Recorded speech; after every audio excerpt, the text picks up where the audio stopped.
바이블 1311 매튜 10. 오늘은 마태복음 10장을 함께 묵상해 보도록 하겠습니다.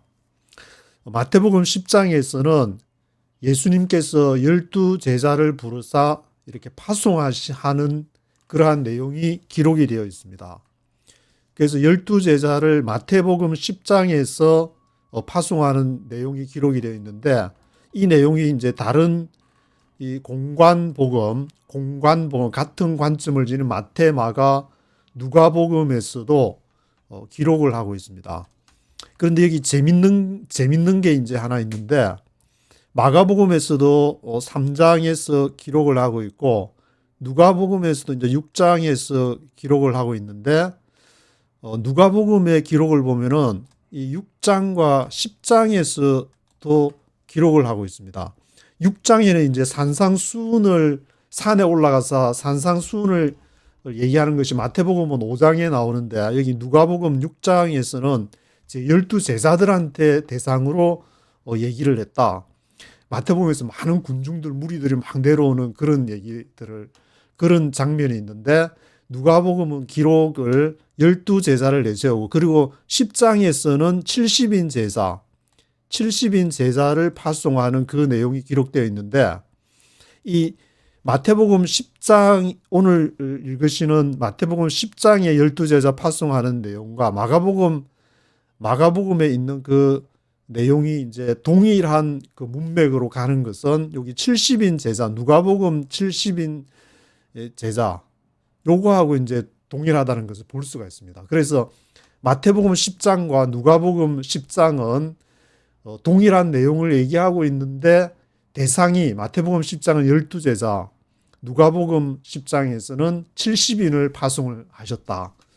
그러면은 왜 똑같은 내용을 기록하는데 누가는 왜 70인이라고 했을까? 그게 이제 마태와 마가와 누가가 보는 그 동일한 예수 그리스도에 대한 것을 기록하면서 다르게 해석한 것을 볼 수가 있는데, 마태는 읽는 대상이 유대인들이니까, 유대인들은 이제 뭐 야곱의 12아들, 그리고 12지파, 그래서 10이라는 그 완전 숫자, 그게 이제 부흥을 하기 위해서 12제자를 강조를 한 것이고, 누가복음을 보면은 이게 이방인으로 이렇게 복음이 전해가는, 누가복음이 이제 성령복음이라고 말하는 분도 계시는데, 그 성령의 사역이 이렇게 이방인들에게 전파되어 가는, 그래서 누가복음은 누가를 기록하고 또 사도행전이 성령행전이라고 하는 그것과 누가복음이 일맥상통하는, 성령의 역사라는 점에서 일맥상통하는 점이 있는데, 거기에서 70인을 통해 가지고 더 많이 이렇게 전하는, 그 누가의 시각에서는 이제 예수님의 12제자는 예수님의 옆에서 보좌하는 역할이지만 70인들은 열방으로 나가서 전하는 그러한 내용이 기록이 되어 있습니다. 그리고 요한복음 1장과 6장에서도 12제자 중 일부의 이름이 언급이 되어 있는데, 요한복음은 그러면 왜 전부 다 공관복음처럼 다 제자 이름을 다 언급을 안 하고 일부만 했느냐? 요한복음이 이제 맨 나중에 뭐 AD 한 뭐 100년 이전 고 무렵에 아주 맨 나중에 기록이 돼 가지고 복음이 더 이상 진전이 될 수 없는 상황을 설명하고 있기 때문에, 그때에는 제자들의 이름은 중요하지 않다. 이 복음이 완전히 이제 해서 누구든지 읽어보는 그 사람으로 하여금 예수님의 제자는 몰라도 이 복음이 뭔지를 알 수 있도록 요한이 이제 기록을 했다고 볼 수 있기 때문에, 이 복음서가 여기에서도 세 가지 관점이 뚜렷하게 드러나고 있다는 것을 볼 수가 있습니다. 그래서 우리가 마태복음 10장을 읽거나 아니면은 뭐 다른 마가복음, 누가복음을 읽든지 제자들을 파송해야 되는데, 이것을 지금 현대 시대에 이대로 파송을 할 수 있을 것인가? 우리가 읽고 이때는 그냥 마태복음 10장 그 10절에 9절부터 보시면은, 전대에 뭐 금이나 은이나 동이나 가지지 말고 주머니나 두벌 옷이나 신이나 지팡이를 가지지 말라. 이는 일꾼이 져먹을 것 받는 것이 마땅함이니라. 그러면 복음 전하는 사람이 이제 요즘 같으면은 그뭐 크레딧 카드도 가지지 말고 달러도 가지지 말고 비트코인도 가지지 말고 그냥 가서 복음을 전하왔다. 그렇게 뭐 저 아프리카나 남미나 중동 지역이나 무슬림 있는데도 그렇게 가서 전도를 해야 될 것이냐. 그렇게 생각하는 사람 한 사람도 뭐 없겠지만 혹시 또 문자적으로 이걸 이대로 해야 된다. 그런 사람이 혹시 있을지 몰라. 그런 사람이 있을지 모르기 때문에 이것은 그 당시의 상황을 우리가 이해하지 못하고는 그 당시 예수님이 있던 그 당시의 상황을 충분히 이해하고 나서 이런 12제자를 파송하는 것을 우리가 잘 알아야 될 것이라는 그런 생각이 들고 있습니다. 제가 90년대 초반에 한국 교회를 이제 취재를 하면서 쭉 보면은 막 그때 막 북한 선교 막 세계 선교 이렇게 교단마다 이렇게 있는데 그 당시 조금 지나고 나서 이제 1996년도에 워싱턴에 이렇게 와서 그 이후로 지나면서 보면은 2030 프로젝트 해가지고 막 전 세계 이제 선교 프로젝트를 다 했었는데 얼마 전인가 그거 다 폐기시켜 버리고 그 왜 그러냐면 시대적인 상황이 변하기 때문에 이 성경을 해석하는 것도 예수님께서 성령께서 나를 파송하셔가지고 내가 가는 그러한 것도 이게 그 상황이 어떻느냐에 따라서 상황이 바뀌게 된다는 것을 우리가 명심을 해야 될 것입니다. 그리고 이제 제가 이 상황 속에서 하나 말씀드릴 것은 이 복음을 전하는데 예수님께서도 말씀하셨지만 너희가 이 날씨는 분별을 하는데 이 시대를 이렇게 분별을 못하냐. 우리가 복음을 전하기 전에 반드시 이 시대가 어떤 시대냐. 그러면 대한민국에 계신 분들은 당연히 윤석열이 탄핵될 것이냐, 탄핵이 기각될 것이냐, 그런 게 중요하다고 하겠지만 그것이 일어난 원인이 미국과 중국의 어떤 그 갈등 속에서 벌어지는 일인데 그것을 우리가 어떻게 봐야 될 것인가. 그 시대를 읽기 위해서 물론 바이블도 열심히 읽어야 되겠지만 이 시대가 어떻게 흘러가는지 앞으로 어떻게 될 건지 거기에도 기도하면서 성령이 인도하는 대로 그러한 책이라든지 유튜브 영상도 열심히 보셔야 되겠지만 또 시간이 있으면은 책도 열심히 읽어야 되지 않을까. 그래서 저도 지금 지난 일주일 동안 저는 이제 오태민 유튜브에 보시면 이제 오태민 영상이 많이 나오기 때문에 그 빠짐없이 이렇게 쭉 계속 보아 왔었는데 그분이 비트코인 원조라 해가지고 비트코인을 2014년도에 발견해가지고 이제 지금 11년 동안 비트코인을 주장해오고 있다 그렇게 알고 있지만 그분의 이제 책이 이것이 비트코인의 문제보다는 지성학의 문제가 더 크다 그런 가운데에서 비트코인이 지금 뜨고 있는 것이다. 그래서 이 책을 제가 요거만 꼬박 그냥 너무 재밌어가지고 여기 보시면은 이제 트럼프 시대의 지정학과 비트코인 해가지고 이 책이 있는데 요 책을 조금 전에 이제 와이프 홈케어 하는데 데려다 주고 차 안에서 한두 시간 있으면서 이제 마지막 그 끝까지 이렇게 쭉 읽었는데 그런 미국과 중국의 이 지성학부터 저도 이제 외교학을 하면서 공부하면서 궁금했던 점들이 이분이 진짜 너무 정리를 아주 정말 쌈박하게 읽어보면 처음에 뭐 그런데 국제 정치나 이게 어떤 지성학이나 관심이 없으신 분들을 제외하고 관심이 조금이라도 있으면은 이거를 이제 한번 구입해가지고 계정 정보판으로 최신 소식까지 이렇게 쫙 해서 설명을 해주는데 제가 지금 다시 한번 이제 찬찬히 좀 읽어보려고 외교학도로서도 필요하고 또 크리스찬으로서도 12제자를 지금 파송하는데 다 크리스찬은 하나님이 보내신 사자로서 제자로서 파송을 받아야 되는데 내가 어디 갈지 그 상황이 뭔지를 모르고 갈 수는 없는 문제니까 또 뱀같이 지혜롭고 비둘기같이 순결하라. 이것이 몇 절에 나오냐면은 16절에 보시면은 내가 너희를 보냄이 양을 이리 가운데 보낸과 같도다. 그러므로 너희는 뱀같이 지혜롭고 비둘기 같이 순결하라 그런 말씀이 나오고 있습니다. 그렇다면 이 말이 무슨 말인가? 뱀같이 지혜롭고 비둘기같이 순결하고 그것은 우리의 그 하나님으로부터 받은 성령께서 주신 신앙을 지키면서 우리의 정체성을 가지면서 내가 가는 그 속에서 복음을 전하는 것이 우리의 사명이기 때문에 그러한 지혜로운 방법으로 그래서 저는 이거를 이제 계속 성경을 읽으면서 성령의 인도함을 받아야 된다고 말씀을 드렸는데 그렇게 하니까 뭐 저는 나름대로 갈등을 이렇게 나름대로 해소가 됐는데 이거 외에도 뭐 다른 그런 방식으로 성경을 묵상하시면서 그런 갈등을 극복해 가면서 어려움을 이렇게 장애물을 뛰어넘으면서 가시는 분이 분명히 있으리라고 믿습니다. 왜냐하면 하나님의 역사, 이 방대한 역사라는 것은 뭐 내가 생각하는 그걸로는 다 알 수가 없으니까.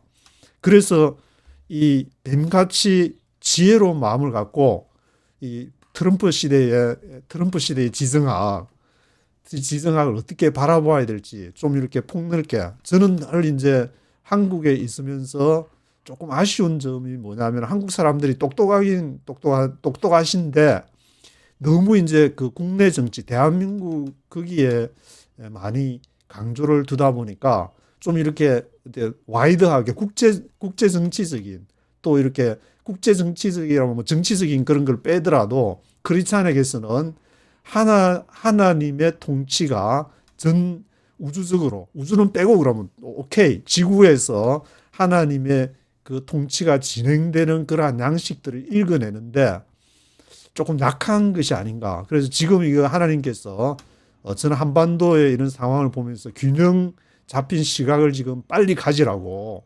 그래서 이런 그 오태민 같은 이렇게 작가도 주셔가지고 이것을 헤쳐나갈 방법을 보여주는데 뭐 여러분들 이렇게 소개해 드릴 수도 있겠지만 그런 분들 유튜브 보시면서 보면은 어떤 생각을 가지고 얘기하시는 분들을 좀 얘기를 귀담아 들으면서 그러면서 복음의 순수성을 가진 비둘기같이 순결한 마음을 가지고 지혜롭게 뱀같이 지혜롭게 이 세상을 그 파도를 헤쳐나가야 되지 않을까. 그래서 저는 뭐 계속 계속 그 말씀을 드렸듯이 제가 이렇게 말씀드리고 싶은 것은 한반도를 통해서 지금의 변화하는 이 세계 속에서 한국 특히 이제 한국 교회를 하나님이 이제 들어서 사용을 하시는데 지금 이대로는 사용을 못한다.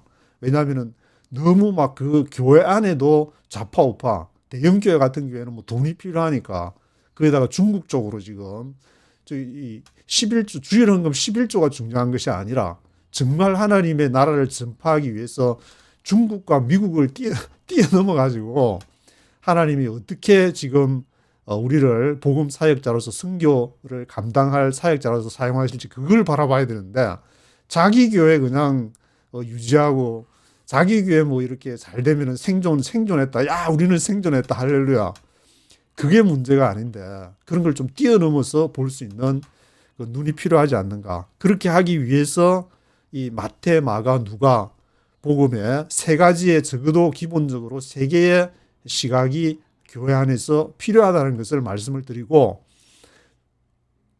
또 요한복음을 이제 요한복음 그 안에서 진전된 그 복음을 볼 수 있는 그래서 요 마태복음만 이렇게 제가 읽어보니까 따로 이걸 읽으면 이제 마가복음이나 누가복음까지 뭐 따로 할 필요는 없이 이 마태, 마가, 누가 이 공간 복음이 이게 언제 왜 기록이 됐는지 그러한 질문을 우리가 좀 해야 되겠다. 왜냐하면은 보통 이제 성경을 이렇게 교회에서 강조하는 것이 마태, 마가, 누가, 요한복음이 기록되고 바울 서신이 나오니까 그 다음에 막 바울 서신이 막 기록해가지고 이런 그런 생각을 하기 쉽지만 마태, 마가, 누가는 예수님이 돌아가시고 나서 한 세대가 지나고 나서 기록되었다는 것을 잊으면 안 될 것 같습니다.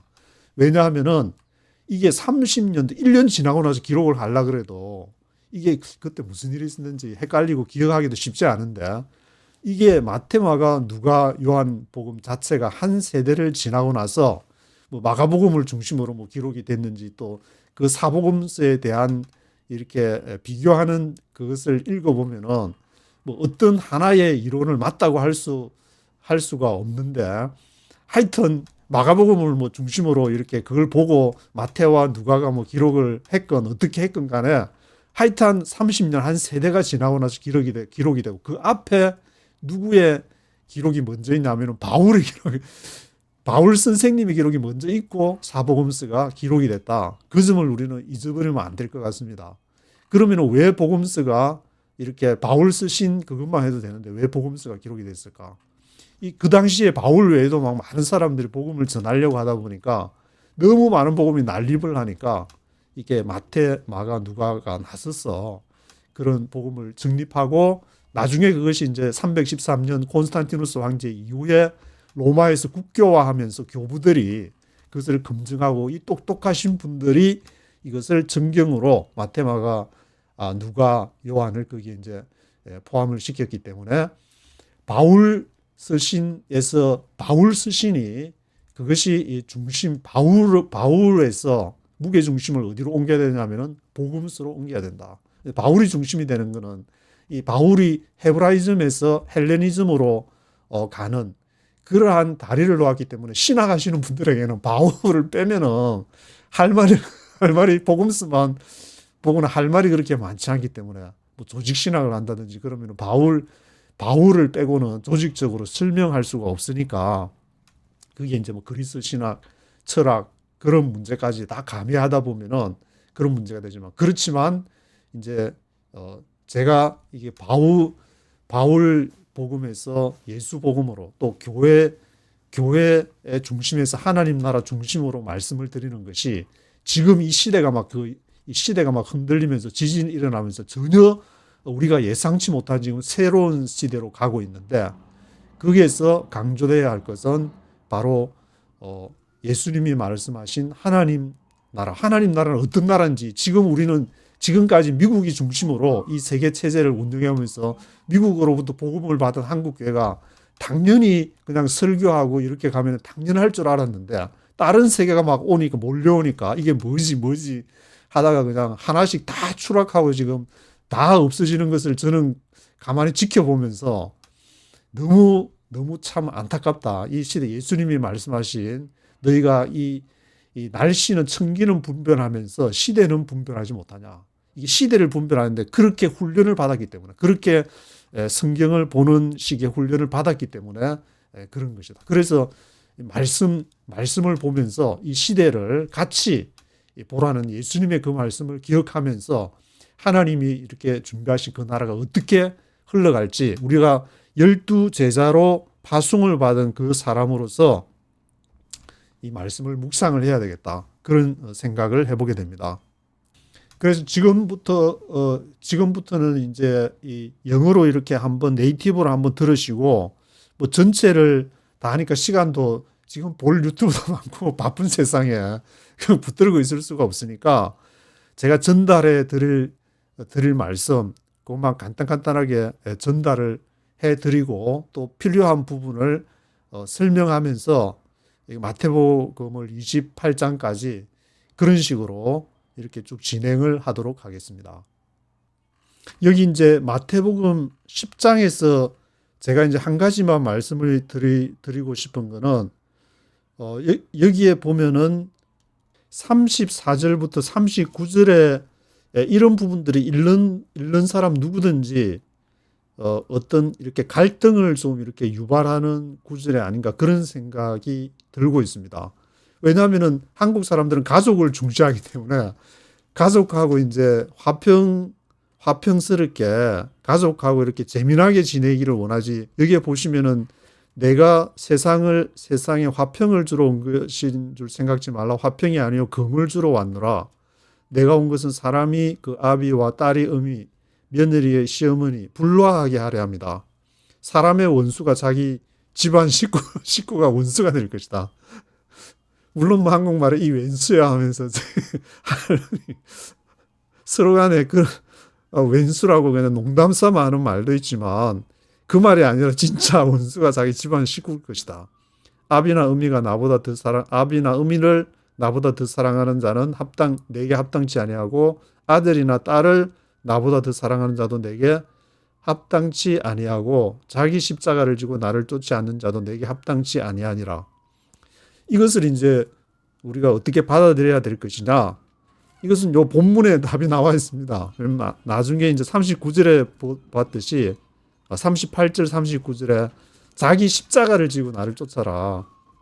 이것은 성령께서 어떤 제자로 파송하시는 그 사람들, 사명을 주는 사람들에게 흔들리지 않는 그런 것을 주기 때문에 그런 것으로 인생을 사는데, 때로는 그렇게 살라고 하다 보면 가족들이 너 미쳤냐, 직장에서 어디 하려면은 너 거기 가서 미국에 가서 어떻게 살려고 그러냐, 뭔가 그래도 대책이 있어야지, 뭐 선교 헌금을 받든지 아는 사람이 있든지 뭐 짭을 하든지, 아니면 스테이터스, 요즘에 트럼프는 뭐 70억인가 줘야만 시민권 준다는데 하여튼 그런 식의 그런 내용들이 있고, 그 앞에도 보시면은 32절부터 누구든지 사람 앞에서 나를 시인하면 나도 하늘에 계신 내 아버지 앞에서 저를 시인할 것이요, 사람 앞에서 나를 부인하면은 나도 하늘에 계신 내 아버지 앞에서 부인할 것이다.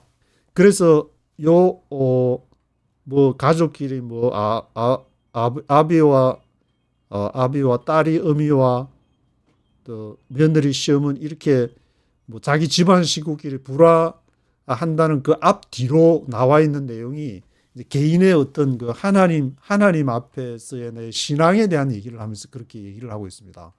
이 말은 평소에는 재미나게 가족끼리 물론 잘 지내야 되고, 그렇게 또 미국에 이제 이민자로서 오신 분들은 뭐 이렇게 가족 외에 이제 뭐 교회하고 거의 갈 데가 없으니까 거기에서 이제 어떤 정서적인 위로를 받게 되고, 커뮤니티로서 이제 가장 중요한 단위가 가정이 되는 것이고, 그래서 그 가족이 중요하지만 때로는 하나님의 나라를 위해서는 그 가치를, 가족의 가치를 뛰어넘을 때가 있다.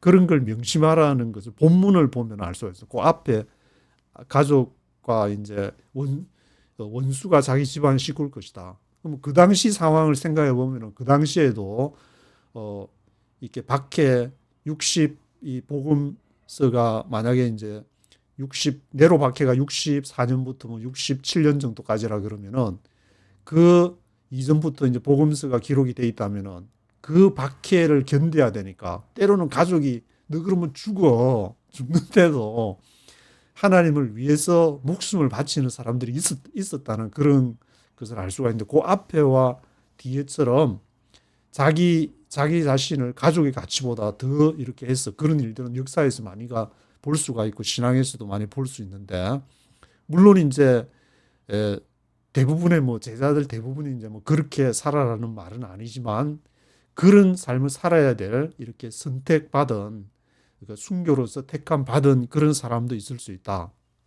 이것을 이제 본문에서 우리가 좀 알고, 지금 시대와 세상을 보게 될 때에 이런 그 제자가 12제자가 있었으니까 모든 제자가 다 그런 것은 아니고 다 자기의 역할들이 있다는 것을 알 수가 있는 것 같습니다. 그것이 이제 누가복음 10장에서는 70인의 제자를 파송할 때에 그렇게 이제 얘기를 언급을 하고 있으니까, 이거를 읽고 이제 뭐 그런 어떤 엄청난 갈등이 있다든지 그러면은 담임 목사님하고 상담을 해보시든지 저한테 이메일을 주시든지 그렇게 해서 이거를 풀어내야지, 속으로 이렇게 생각하고 있는데 그거를 감추면서 나는 죽을 때까지 이렇게 살아야지 해가지고 있는 거는 자기 스스로를 족쇄 채우는 거기 때문에, 그것은 제가 보기 별로 좋은 방식은 아닌 것 같으니까 좀 다 솔직하게, 여기에도 보시면은 다 뭐 감추려고 해도 어차피 다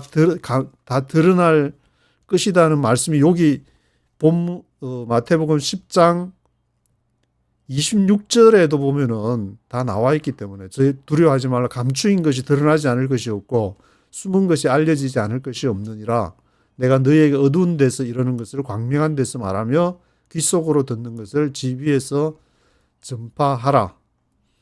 그래서 숨길 수가 없다. 하나님이 우리에게 주신 것은, 주신 어떤 변치 않는 진리는 우리가 이것을 살아있을 때 그것을 해야 된다고 하면 이것은 숨길 수가 없다. 그런 것을 복음서에서도 얘기를 하기 때문에 뭐 어떤 옳다 그르다는 문제는 하나님의 영역에서 판단하기 때문에 우리가 하나님 앞에 순종할 때 인간적으로 그러지 말어 그렇게 얘기할 수는 가족이 그렇게 얘기할 수도 있고 교회에서 그렇게 얘기할 수는 있지만 결국 우리가 최종적으로 따라야 될 대상은 하나님이라는 것을 그것을 한번 또 생각해 주시면 좋지 않을까 그렇게 생각을 해보게 됩니다.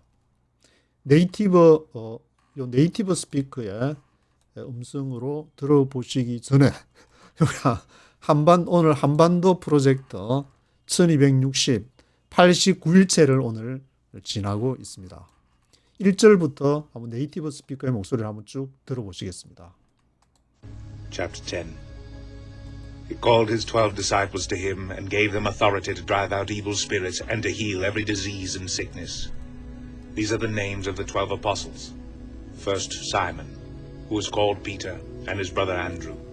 James, son of Zebedee, and his brother John. Philip and Bartholomew, Thomas and Matthew the tax collector. James, son of Alphaeus and Thaddeus, Simon the Zealot, and Judas Iscariot, who betrayed him. These 12 Jesus sent out with the following instructions.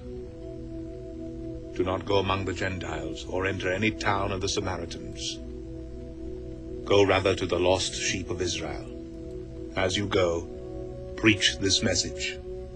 The kingdom of heaven is near. Heal the sick, raise the dead, cleanse those who have leprosy, drive out demons. Freely you have received, freely give. Do not take along any gold or silver or copper in your belts. Take no bag for the journey, or extra tunic or sandals or a staff, for the worker is worth his keep. Whatever town or village you enter, search for some worthy person there and stay at his house until you leave. As you enter the home, give it your greeting. If the home is deserving, let your peace rest on it. If it is not, let your peace return to you. If anyone will not welcome you or listen to your words, shake the dust off your feet when you leave that home or town. I tell you the truth, it will be more bearable for Sodom and Gomorrah on the day of judgment than for that town. I am sending you out like sheep among wolves. Therefore be as shrewd as snakes and as innocent as doves. Be on your guard against men. They will hand you over to the local councils and flog you in their synagogues. On my account you will be brought before governors and kings as witnesses to them and to the Gentiles. But when they arrest you, do not worry about what to say or how to say it. At that time you will be given what to say, for it will not be you speaking, but the Spirit of your Father speaking through you. Brother will betray brother to death, and a father his child. Children will rebel against their parents and have them put to death. All men will hate you because of me, but he who stands firm to the end will be saved. When you are persecuted in one place, flee to another. I tell you the truth, you will not finish going through the cities of Israel before the Son of Man comes. A student is not above his teacher, nor a servant above his master. It is enough for the student to be like his teacher and the servant like his master. If the head of the house has been called Beelzebub, how much more the members of his household? So do not be afraid of them. There is nothing concealed that will not be disclosed, or hidden that will not be made known. What I tell you in the dark, speak in the daylight. What is whispered in your ear, proclaim from the roofs. Do not be afraid of those who kill the body, but cannot kill the soul. Rather, be afraid of the one who can destroy both soul and body in hell. Are not 2 sparrows sold for a penny? Yet not one of them will fall to the ground apart from the will of your Father. And even the very hairs of your head are all numbered, so don't be afraid. You are worth more than many sparrows. Whoever acknowledges me before men, I will also acknowledge him before my Father in heaven. But whoever disowns me before men, I will disown him before my Father in heaven. Do not suppose that I have come to bring peace to the earth. I did not come to bring peace, but a sword. For I have come to turn a man against his father, a daughter against her mother, a daughter-in-law against her mother-in-law. A man's enemies will be the members of his own household. Anyone who loves his father or mother more than me is not worthy of me. Anyone who loves his son or daughter more than me is not worthy of me. And anyone who does not take his cross and follow me is not worthy of me. Whoever finds his life will lose it, and whoever loses his life for my sake will find it. He who receives you receives me, and he who receives me receives the one who sent me. Anyone who receives a prophet because he is a prophet will receive a prophet's reward. And anyone who receives a righteous man because he is a righteous man will receive a righteous man's reward. And if anyone gives even a cup of cold water to one of these little ones because he is my disciple, I tell you the truth, he will certainly not lose his reward. 41절 이후에 뭐가 하나 더 나왔는데 여기는 없어가지고 하여튼 여기까지 들어보시고 여기 1절에 보시면 이제 12제자의 오소리티 권위를 주셨는데 drive out evil spirits와 heal every disease and sickness.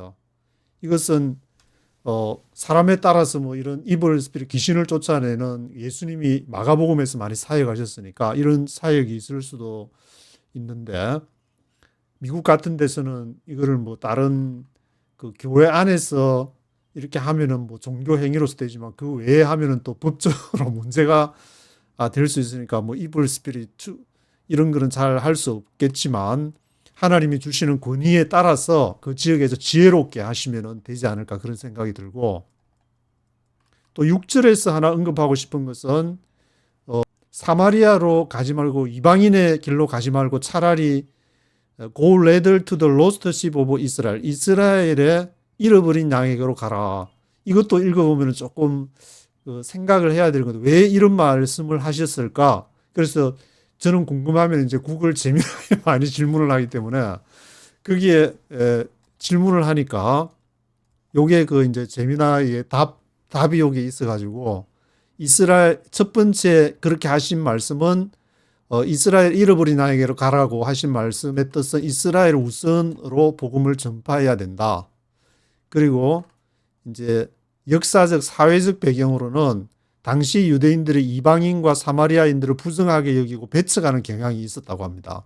그래서 마치 이제 우리나라 사람들이 일본에 대해서 반일 감정이 있듯이 그런 그 상황이 있었기 때문에 이런 이방인이나 사마리아인들의 복음을 전하는 것에 큰 어려움이 있으니까 먼저 동족에게 먼저 복음을 전하고 그 후에 점차 이방 세계로 나가도록 했다.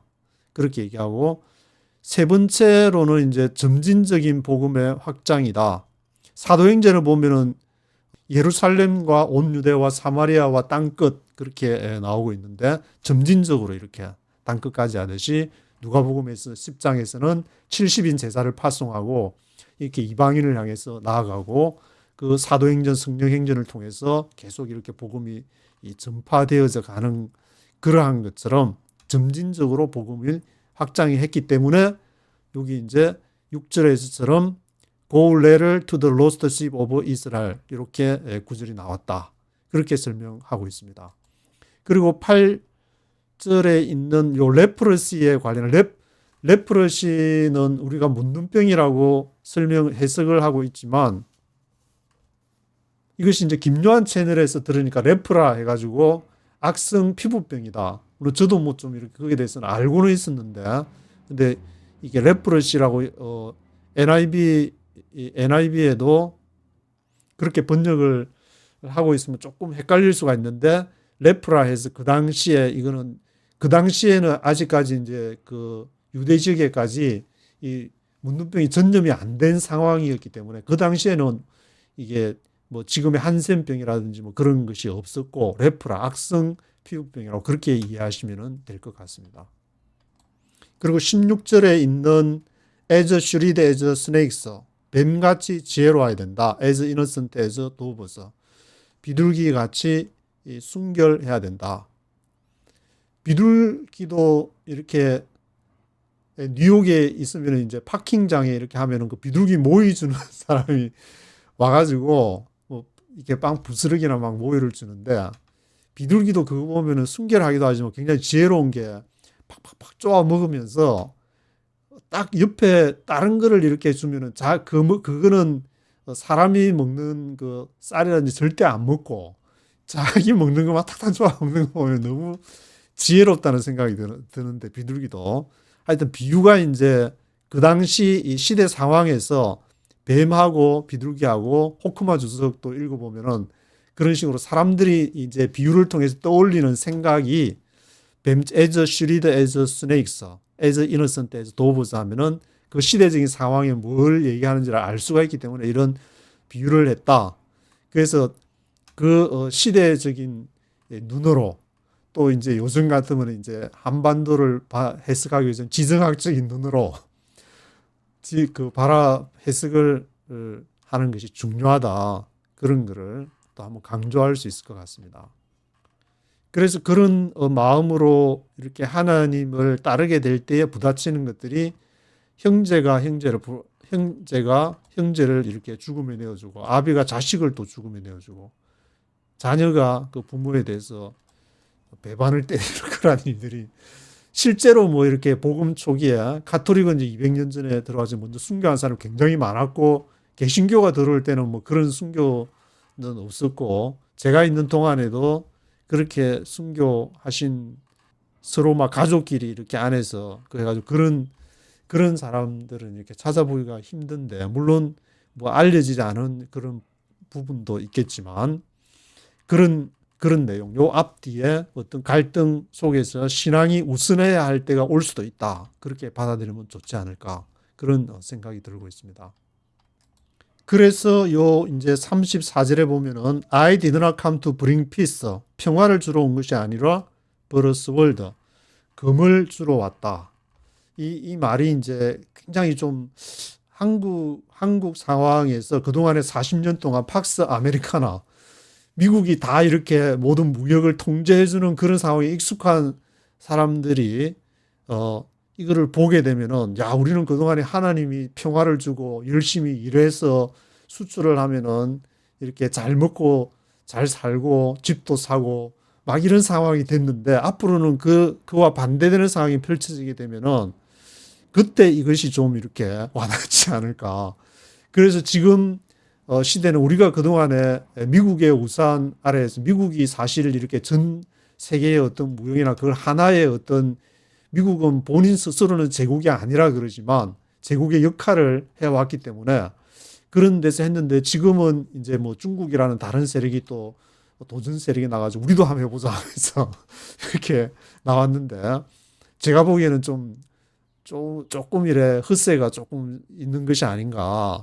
그것을 이렇게 잘 간파를 해야 되는데 한국에서 그런 상황이 보면 지금 현재로 중국의 힘이 너무 이제 돈으로 그냥 너무 많이 발리워져 있는 상황이 아닌가 그런 생각이 좀 들게 되고 그런 상황을 지나면서 이 원래의 이 세상은 지금처럼 이제 이렇게 앞으로 전개될 블록화가 되어 가게 되면은 그동안에 미국은 이제 그런 미국이 중심으로 이끌어가는 달러 체제, 포스트 1945 체제라고 할 수 있는데 브레튼 우즈 체제라고도 할 수 있고 그것이 이제 점점 희미해져가는 체제에서 대안이 나오는 가운데에서 지금 뭐 암호화폐라든지 비트코인이 출현을 하고 있기 때문에 저도 이제 거기에 주목을 하고 있는 그런 상황인데 그 비트코인에 전혀 관심이 없으신 분들도 좀 이렇게 오태민 치셔가지고 좀 열심히 앞으로 승교하려면은 이거를 모르고는 뱀처럼 지혜롭게 하는 것이 아니고 나가 떨어질 가능성이 많지 않은가 그런 좀 생각이 들고 있습니다.